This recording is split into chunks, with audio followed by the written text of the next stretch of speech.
Bonjour à tous, une émission Sport Sud plus courte que d'habitude en raison du lundi de Pâques, mais une émission quand même. Et heureusement que le hand a sauvé le sport montpelliérain ce week-end en allant gagner de manière incroyable à Mannheim en Allemagne, car pour le reste c'est un petit peu la soupe à la grimace comme on dit. Déception en finale de la Coupe de la Ligue, Montpellier s'incline 1-0 face à Marseille. Déception également pour le rugby, défaite à Brive, les 6 premières places qualificatives pour les playoffs s'éloignent. Déception aussi pour le volley montpelliérain et le basket féminin. En revanche, l'Arago 7 s'est qualifié pour les demi-finales du championnat de France. Sur ce plateau, William Acambré, arrière du Montpellier Handball, champion du monde de handball avec l'équipe de France. Comment ça va, William? Ça s'est très bien passé, ce déplacement quart de finale aller de Ligue des Champions en Allemagne face à Rhein-Neckar Löwen. Moi, ça va très bien aujourd'hui. Hein. Si on m'avait dit qu'on gagnerait à Löwen, j'aurais signé tout de suite. Donc, non, ça va. Et puis, en face de William, Robin Huck, notre consultant foot. Comment ça va, Robin? Très bien. Alors, avec toi, Robin, on va parler bien sûr de cette finale de la Coupe de la Ligue. Alors, on va dire qu'on garde les bonnes nouvelles pour la fin. Et on parlera du hand en deuxième partie d'émission. On commence donc cette émission par la finale de la Coupe de la Ligue. Toute une ville espérait donc un nouveau trophée national, mais Montpellier s'est incliné face à l'OM, le tenant du titre de cette Coupe de la Ligue. On regarde le résumé de la rencontre préparée par Bastien Amalou. Une affiche qui promet. Montpellier gagnerait sa première Coupe de la Ligue, Marseille obtiendrait son deuxième titre consécutif. Les deux équipes ne comptent rien lâcher. Dès la 7e minute de jeu, Mbia se blesse et oblige Didier Deschamps à revoir sa stratégie. Mais les Marseillais s'en remettent. Coup franc de Lucho à la 20e minute, boxé par Pionnier sur le qui-vive. À peine une minute plus tard, Saï, à la suite d'un cafouillage défensif, arrive à frapper le ballon, mais bien arrêté du pied par Mandanda. L'action la plus dangereuse de cette première mi-temps vient du poteau de Valbuena sur un centre de Gignac. Fin d'une première période rude et acharnée. Quelques minutes après la reprise, l'OM oppresse la défense montpelliéraine. Fébrile dans le jeu aérien, le MHSC subit les coups de tête d'Ayou. 80e, faute de Bocali qui écope d'un carton jaune. Chérou se charge du coup franc. Ballon repoussé par Pionnier dans les pieds de Taillot qui ouvre le score. 10 minutes de jeu infructueux ne changeront rien au résultat.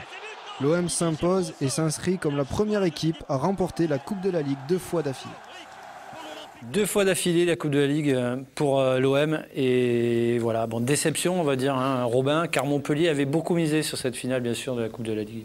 Oui, Montpellier s'attendait quand même à un match compliqué, mais c'est vrai que sur 90 minutes, tout était possible. La preuve en a été, c'est que Marseille, dans le jeu, n'a pas été supérieur à Montpellier.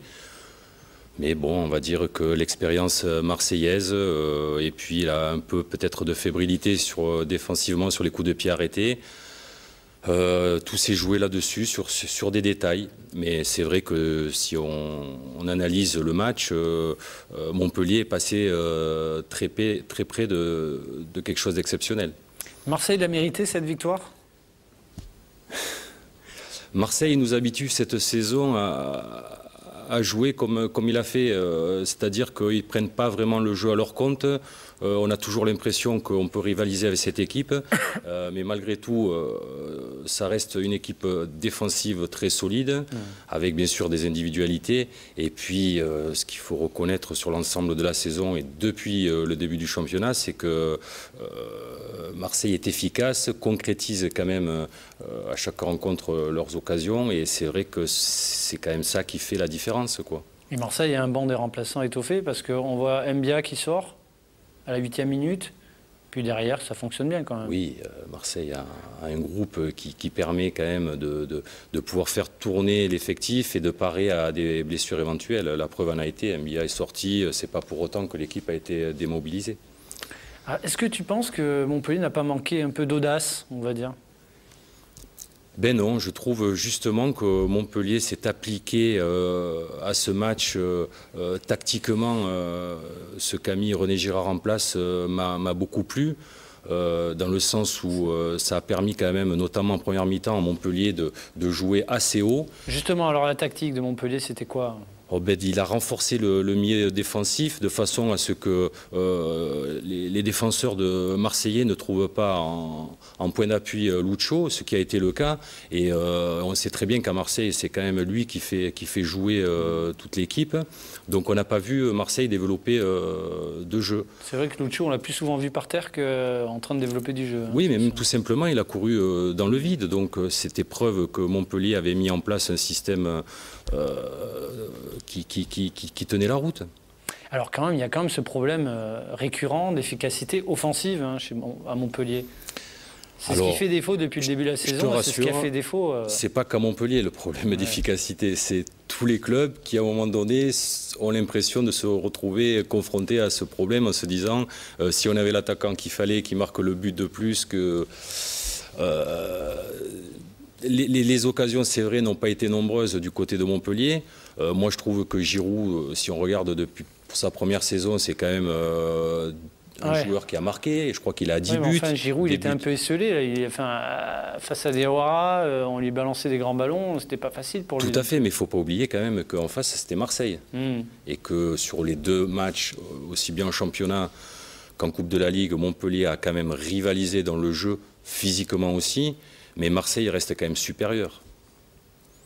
Alors, William, vous l'avez vu le match? Non, je l'ai pas vu. Vous n'avez pas pu, dans votre chambre là-bas à Mannheim. Il n'y avait pas la finale de la Coupe de la Ligue transmise? Non, il n'y avait que les chaînes allemandes. Vous êtes déçu, j'imagine, vous êtes quand même supporter du MHSC. Moi, je suis derrière toutes les équipes montpelliéraines, donc c'est vrai que j'ai été pour Montpellier, mais bon, c'est la loi du sport.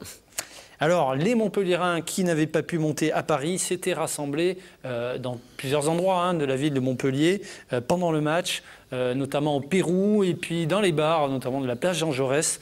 Morceau choisi au micro de Roman Castillon et Mouad Elia Kabi.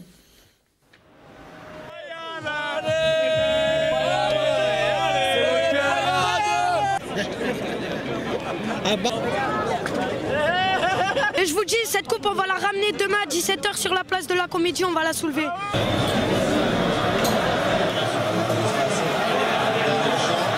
C'est tendu quand même, l'OM ils sont pas mal, Montpellier font leur match, donc on va voir. 0-0, c'est la mi-temps. Bon, on espère qu'on va gagner, mais bon. Montpellier, pour l'instant, ils font une bonne entame de match. Et puis après, voilà, on est confiant parce que c'est une équipe qui a du talent. Et prolongation, ils vont gagner en prolongation, c'est sûr.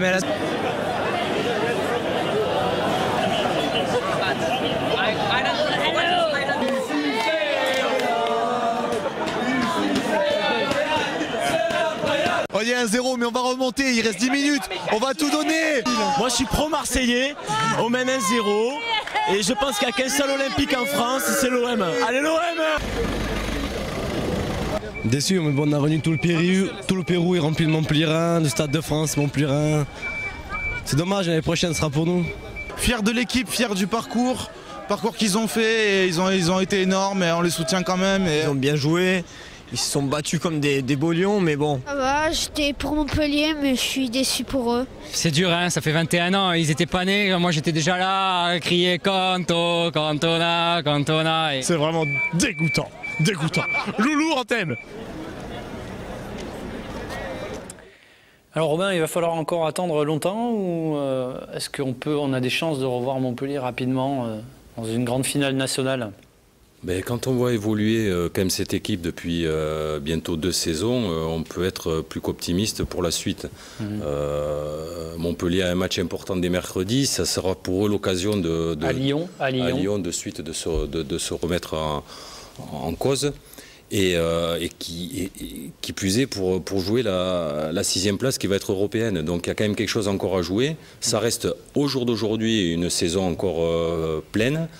À eux de pas rater la fin de saison, parce qu'ils ont le potentiel, ils ont les qualités, ils ont le mental pour justement aller chercher cette 6e place. Ça serait une saison bien remplie, et je suis persuadé que dans les années qui viennent, si Montpellier, je dis bien si Montpellier arrive à garder quand même ses joueurs et à faire un petit renfort qu'il leur faudrait, je suis plus qu'optimiste pour soit une Coupe de France, soit une Coupe de la Ligue, pourquoi pas l'année prochaine. Comment tu as trouvé la défense montpelliéraine, notamment en l'occurrence, parfaite. Dans l'axe Très bien. Gary un peu dépassé, Boccali un petit peu dépassé sur certaines phases de jeu. Sur ce match-là, Gary, alors peut-être le fait de rencontrer en finale ses anciens coéquipiers, peut-être là un peu perturbé, mais l'axe central avec Stamboulé et Mapou, ça a été parfait, quoi. C'est un axe d'avenir, on va dire. Oui, de toute façon, Montpellier est fait de mitigé de joueurs d'expérience et surtout de jeunes. Donc l'avenir, c'est vraiment une équipe d'avenir. Alors justement, pour remplacer Spajic, éventuellement, il faudrait un défenseur de métier, alors, tu penses? Et pourquoi il ne garderait pas Spajic? Tout le monde dit, il se dit que, même lui, il le dit, qu'il veut partir en Angleterre. Moi, je pense que ça va être un tournant quand même pour cette équipe, d'arriver quand même à garder cette ossature, pouvoir s'appuyer sur les jeunes. Et on a envie de voir cette équipe sur 2, 3, 4 ans. Est-ce que cela va être possible? J'en sais rien, parce que je pense qu'un joueur comme Mapou doit déjà être pas mal sollicité. D'autres le sont, aussi bien que Spajic est sollicité aussi. Ça va être complexe. Cette fin de saison est intéressante. Alors Robin, le choix de Pionnier dans les buts, c'était un choix logique pour toi? Oui. Lui qui avait joué toute cette Coupe de la Ligue. Oui, ça aurait été, je pense que du moment où il a commencé cette compétition, et je trouve que c'est bien dans les clubs, le gardien remplaçant de lui faire participer à soit la Coupe de la Ligue, soit la Coupe de France. Et en l'occurrence, on peut dire qu'il a été quand même parfait. Je veux dire, c'est pas évident, en jouant aussi peu, de pouvoir être présent à des matchs aussi importants. Parole d'ancien gardien, Oui. Parole d'ancien gardien, Robin. Alors il y avait, il faut le savoir, 18 000 supporters montpelliérains au Stade de France, contre 20 000 supporters marseillais. Bastien Amalou et Ghislain Fondevilla en ont suivi quelques-uns dans la capitale. On regarde. Au cœur, si on gagne, on va en Espagne. 4 trains pleins à craquer débarquent samedi gare Montparnasse. À leur descente, des centaines de pailladins euphoriques se dirigent vers le Stade de France.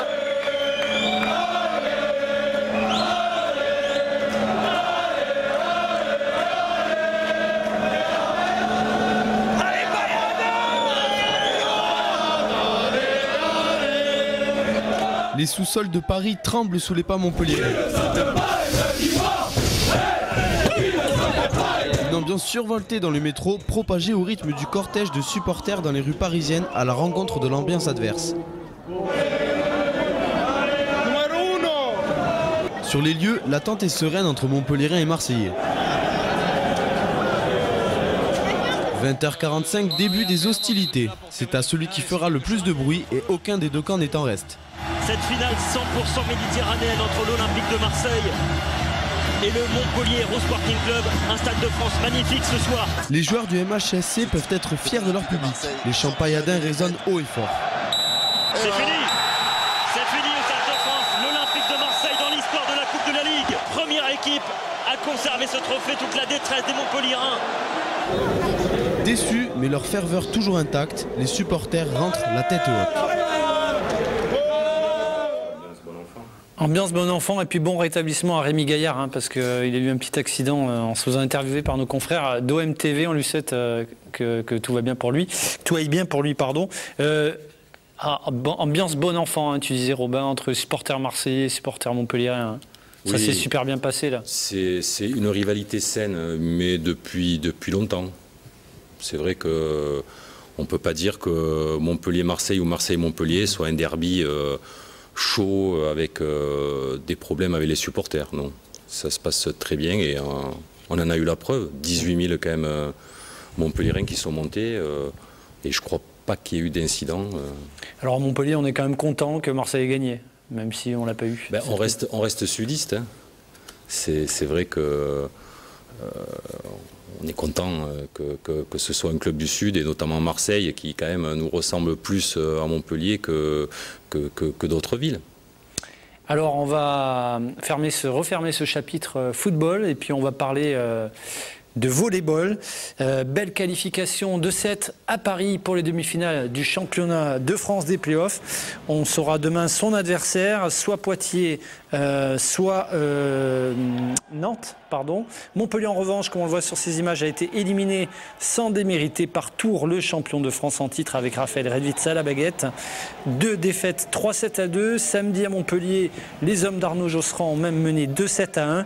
Mais les Tourangeaux, on voit Konechny, le central de Tours, emmené entre autres par un Erwin Ngapet en grande forme, ont refait leur retard pour finalement l'emporter au tie-break. Rappelons que le MUC avait terminé 8e de la saison régulière et Tours 1er.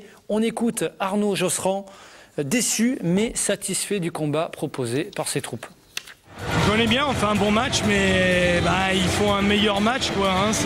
C'est Tours.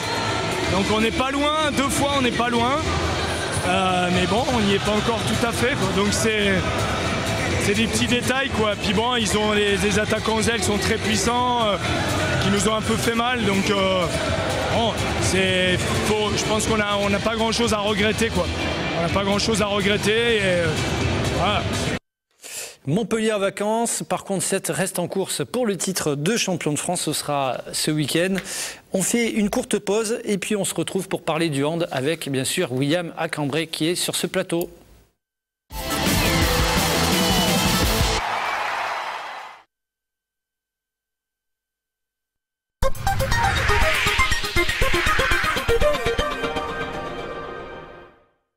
Vous vous posez des questions sur votre avenir, celui d'un proche, une question d'ordre sentimental, financier, professionnel ou tout simplement familial. Je suis à votre disposition. Contactez dès à présent Claude Alexis au 0892 65 00 75 0892 65 00 75.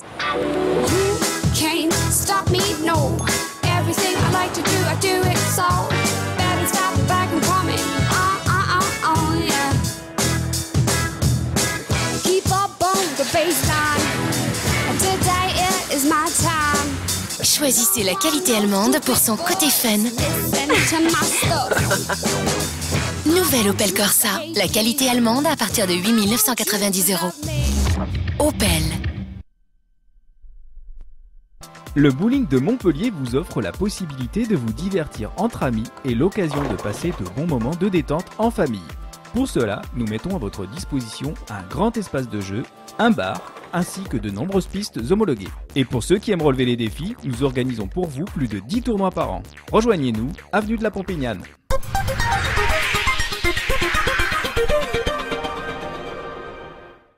Salut, vous me reconnaissez? Eh oui, c'est Arthur. Retrouvez chaque semaine sur Sattel TV toutes les sorties ciné de vos salles montpelliéraines dans Ciné Sud, 15 minutes au cœur du cinéma. C'est ça des camarades, mon pote. T'as jamais vu le film Bande de sauvages?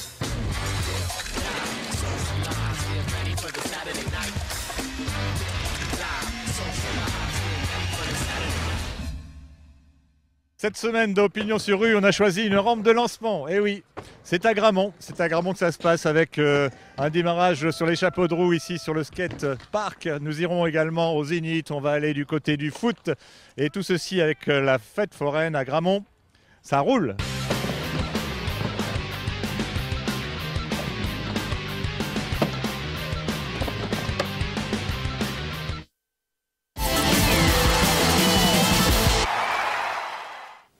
De retour sur le plateau de Sport Sud avec Robin Huck, notre consultant foot, et puis William Acambré, champion du monde de handball, arrière gauche du MHB. Alors avant de parler de hand, très grosse déception pour le MHR, c'est du rugby bien sûr. Après la défaite à domicile face à Bayonne, Montpellier se devait de l'emporter à Brive pour garder de grandes chances de se qualifier pour les barrages du top 14. Hélas, les joueurs de Fabien Galté se sont inclinés de justesse 23-21. Sur une pénalité à 4 minutes de la fin du match de Belly, la tâche s'annonce très compliquée lors de la dernière journée. Montpellier devra à tout prix l'emporter avec un bonus face à Toulon. C'est le 7 mai prochain. Allez, maintenant, je vous laisse voir l'essai briviste. On va parler du handball.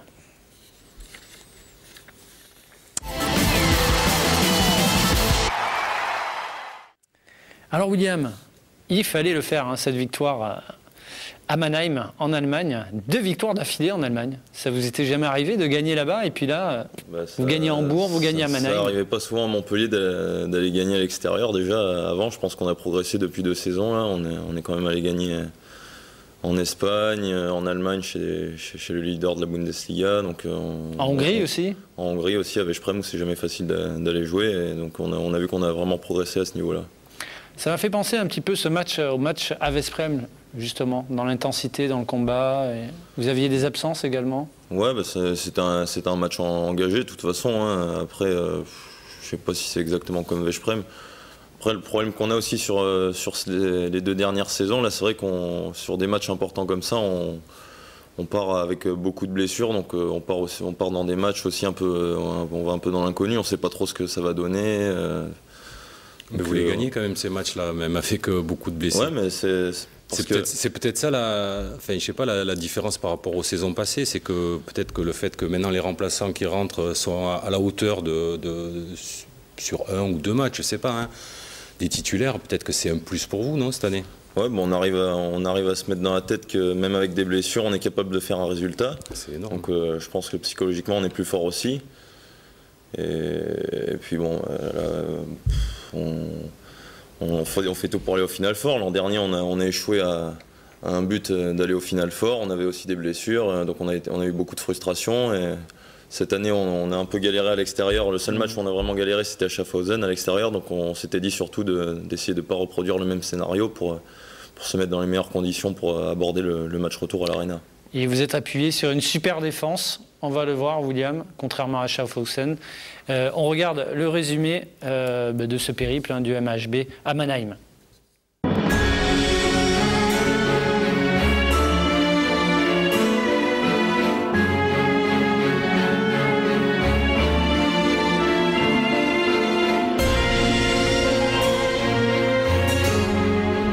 Dernier déplacement du Montpellier Handball avant un éventuel Final Four à Cologne, le rêve du Montpellier Handball depuis 2 ans. Pour ce quart de finale aller à Rhein-Neckar, le MHB hélas n'a pas toutes ses forces. Les nombreux blessés dans le groupe, au moment où l'équipe devrait compter sur tous ses cadres, a le don d'exaspérer Patrice Canaillé, l'entraîneur. Compter au moins 2 joueurs sur la base arrière qui ont été dans ce cas-là, un qui n'a pratiquement pas joué pendant 1 an et demi et l'autre qui devait reprendre, Vice-Hermann, qui devait reprendre en janvier et qui encore peut défendre mais ne peut pas faire de passe. Et pour un handballeur, pas faire de passe, c'est pas être en arrière. Donc ça pose à un moment donné des soucis. Et comme vous avez ce type de joueurs, plus les blessures qui arrivent de manière là où on n'y peut pratiquement rien, quand vous cumulez les deux, ça fait qu'à chaque fois il vous manque 4-5 joueurs à des moments qui sont des moments trop importants pour se permettre d'avoir ce genre d'absence. Les absences les plus préjudiciables sont celles des 2 pivots d'expérience, David Juruchek et Issam Tej. Montpellier ne pourra compter que sur le petit frère de Nikola Karabatic, seul joueur valide à ce poste. Seulement voilà, Luka n'a presque jamais joué en attaque en Ligue des Champions, surtout pas 60 minutes, et commencé en quart de finale de la plus prestigieuse des compétitions.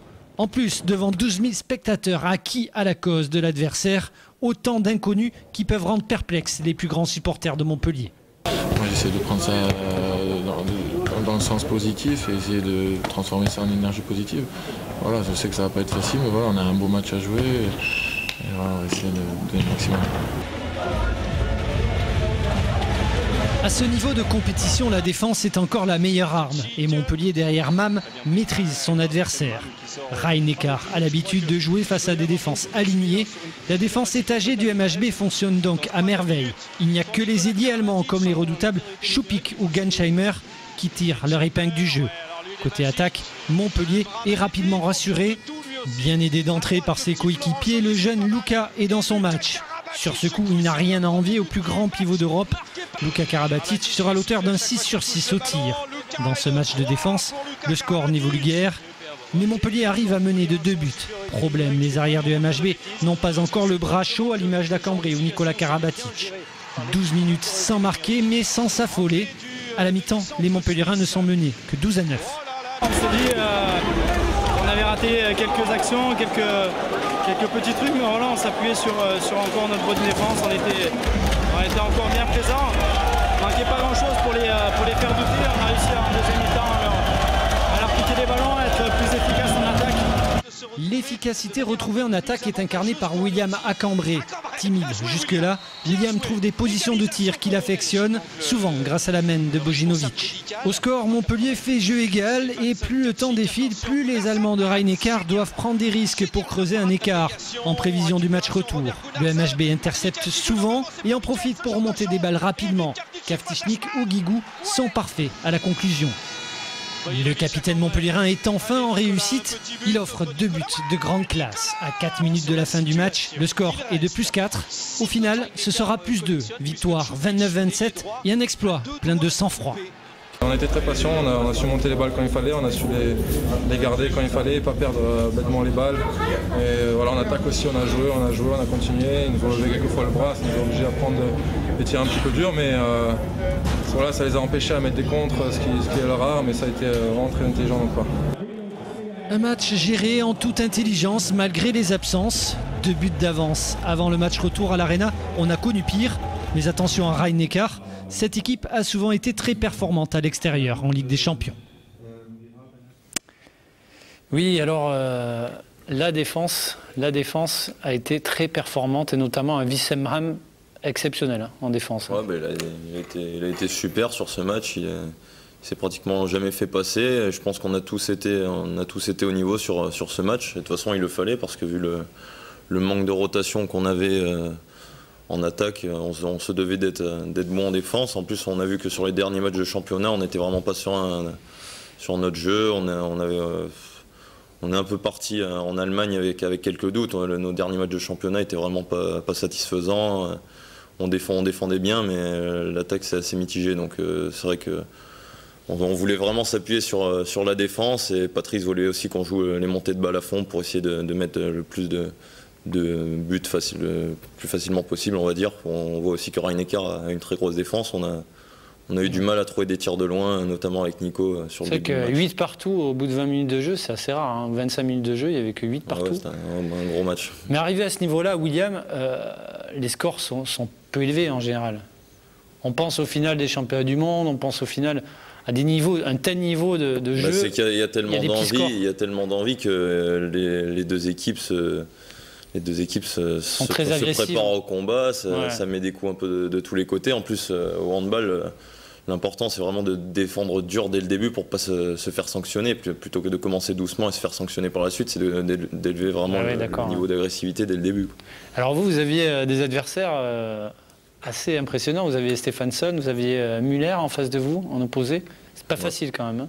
Ouais, Stephansson, c'est sûr qu'il ne faut pas le laisser jouer, c'est l'un des meilleurs joueurs au monde, donc moi j'essayais vraiment, dès qu'il avait le ballon, j'essayais vraiment de monter vite sur lui de façon à ce qu'il ne puisse pas manœuvrer pour jouer pour les autres. Et il a été plutôt bien cadenassé, je pense. Je suis pas sûr qu'il ait mis un but sur ce match. Donc on a vraiment réussi à bien défendre sur lui, mais aussi sur les autres arrières. Alors Rhein-Neckar Löwen, c'est quand même une équipe qui a 2 équipes presque, de niveau mondial on peut le dire. Hein. Un effectif super riche, un budget de 10 millions d'euros. C'est l'équipe montante sur les dernières années. Là. Ils ont des mécènes qui sont arrivés, qui ont mis beaucoup d'argent. Ils essaient de monter une grosse équipe et ils y arrivent. On a vu qu'ils font quand même de gros résultats. Ils sont quand même allés gagner à l'extérieur à Barcelone et aussi à Kiel. Ouais, donc méfiance pour le match retour. Hein. Donc justement, c'est pas parce qu'on a gagné là-bas que pour autant le match retour va être beaucoup plus facile. Faut rester quand même assez lucide sur le fait que c'est une équipe qui voyage très bien et donc il va falloir vraiment être costaud chez nous. Et c'est samedi prochain, 30 avril, à 17h à l'Arena à Montpellier. J'aimerais qu'on regarde les infographies, les autres résultats de ces quarts de finale. Allez, Thierry, s'il te plaît, si tu les as. Donc voilà, donc Flensburg, hein, alors par contre il y a eu 2+14, Ciudad Real qui l'emporte à Flensburg très largement, et puis Hambourg qui l'emporte très largement face à Tchekhov à domicile, et puis 2 scores serrés, le vôtre, et puis Barcelone hein, qui s'incline que alors là the big match on va dire entre Barcelone et Kiel, 27-25 victoire de Barcelone. Alors peut-être les 2 équipes les plus faibles là, de ce groupe de 8, on peut dire que c'est Flensburg et Tchekhov. D'accord avec ça Oui, assez d'accord, mais bon, je m'attendais pas non plus sur le match non, je m'attendais surtout pas à ce que Flensburg prenne 14 buts chez eux. Ça m'a un peu surpris, je pense. Alors, on revient sur ce match. La patience vous avez fait preuve d'énormément de patience, même dans les temps faibles. Et c'est ce qui fait votre force maintenant, c'est l'expérience de ces gros matchs. Vous savez, on n'a jamais paniqué. À un moment, ils sont passés à +3, on aurait pu commencer à paniquer et à lâcher un peu le match, ça n'a pas été le cas. On a toujours une grande cohésion. En attaque, on ne mettait pas forcément tous nos buts, mais on restait quand même assez serein. Il y avait une grande confiance et je pense que la partie qu'a fait Luka nous a mis aussi en confiance. On y allait sans Tej, Juricek, Luka Karabatic en pivot. Avec Luka qui est le pivot le moins expérimenté des 4. Donc on ne savait pas trop ce que ça allait donner. Et il nous a rassuré dès le début. Donc à partir de là, je pense que ça a mis en confiance un peu tout le monde. Vous pouvez aller loin, William, hein, quand même, avec un Luka qui perce comme ça, avec un gardien, Richard Storel, qui fait les arrêts qu'il faut finalement. Richard, il est énorme depuis le début de la compétition. Et bon, c'est vrai que nous, notre objectif, c'est d'aller au Final Four. Mais bon, si on va là-bas, c'est aussi pour aller au bout de cette aventure et de cette compétition. Donc, pour moi, l'objectif, c'est de gagner la Ligue des Champions. Donc, je compte pas m'arrêter en quart de finale. Et bon, c'est pas une fin en soi d'aller au Final Four. Je vais vraiment essayer d'y aller pour aller au bout. Le Final Four, William, c'est fin mai à Cologne, c'est sur 2 jours. Mais pour y arriver, il faut d'abord l'emporter au match retour face à Rhein-Neckar samedi à 17h à l'Arena. On écoute Patrice Canellier à la fin du match. Il y a eu 2 premiers quarts de finale qui se sont joués à 14 buts.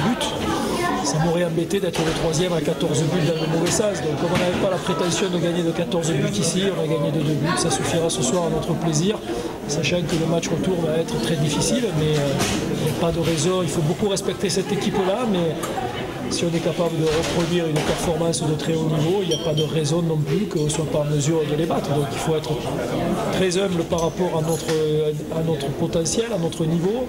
Mais il faut être aussi suffisamment ambitieux pour penser qu'en étant bon, on est capable de les battre. Alors, Robin, il a une question pour William. Hein. Oui, j'aimerais bien savoir comment vous allez aborder ce match retour dans la tête. Mener de 2 points, c'est mieux, c'est sûr, mais vous, comment vous allez jouer ce match ? C'est sûr que je suis pas sûr qu'on l'aborde de la même manière que par exemple contre Schaffhausen où on savait qu'on avait un retard à rattraper. C'est ça. Donc là on part avec 2 buts d'avance et bon, le problème ça va peut-être être de se dire on a 2 buts d'avance mais faut essayer de continuer à mettre des buts et c'est pas seulement essayer de juste gagner le match, essayer de faire un écart conséquent dès le début pour les mettre vraiment derrière. En plus je pense que c'est une équipe qui a pas tout montré sur le match aller. Ouais. Parce que Stefansson a été un peu en dedans. Je pense que Bielski, leur arrière-gauche polonais, n'a pas énormément joué. Je pense qu'il est capable de faire mal à certains moments aussi. Donc je pense qu'il va vraiment falloir rester méfiant. Et si on a la possibilité de faire un gros écart dès le début du match, il faudra le faire. Leurs gardiens non plus n'ont pas été très performants. Schmal a fait quelques arrêts quand même. A fait quelques arrêts. Donc justement, ce match, vous allez l'aborder peut-être comme une finale. C'est-à-dire, de toute façon, à partir comme si les compteurs étaient remis à 0. À partir de maintenant, tous les matchs de Ligue des Champions, on les aborde comme des finales. Hein. Ce sont des matchs où on sait qu'on peut se faire éliminer à tout moment. Donc là maintenant, en plus avec la frustration de l'an dernier, on n'a vraiment qu'un seul objectif cette année, c'est de passer. Donc, puis encore plus le match retour, parce que là maintenant c'est... Oui, en plus ça va être le dernier match à l'Arena aussi en Ligue des Champions. Donc je pense qu'il va y avoir beaucoup d'attentes du public. Le public va... On a vu que le public au début venait à l'Arena un peu plus pour découvrir la salle. Maintenant on commence vraiment à avoir un public de supporters. Donc ça nous aide aussi sur les matchs à domicile. Alors William, juste question personnelle, j'imagine que vous êtes pas mal sollicité avec la saison que vous faites, enfin même la fin de saison dernière également. J'imagine que vous devez être sollicité, non, quand même, par d'autres clubs. Oui, j'ai quelques clubs qui voudraient me faire venir. On arrive à garder la tête froide ? Oui, parce que moi, j'ai vraiment l'esprit à mes objectifs en club. Si j'ai des propositions ailleurs, c'est bien pour moi, mais moi, mon objectif sur le moment présent, c'est vraiment d'essayer de gagner des titres avec mon équipe. Et je pense que je prends vraiment beaucoup de plaisir à jouer avec cette équipe de Montpellier, avec des gens expérimentés comme Michael Guigou, Nicolas Karabatic. On a vraiment un super groupe, je pense, depuis 2 ans. Et ce serait bien d'aller au bout d'une grande aventure comme la Ligue des Champions tous ensemble. On l'espère pour vous, en tout cas, William. Merci d'être venu sur ce plateau. Puis on espère vous voir très bientôt encore sur le plateau de Sport Sud. Merci Robin. ton intervention. Et puis bravo au waterpolo qui l'a emporté à Aix-en-Provence. Encore un cocorico Montpellier, on va dire. Et puis bravo aussi, merci plutôt à Nouria, Bastien, c'est tous les stagiaires de rédaction qui m'ont aidé à réaliser cette émission de sport. Nouria, Bastien, Ghislain, Romain, Roman et Mouad. Allez, on se retrouve la semaine prochaine pour un nouveau Sport Sud.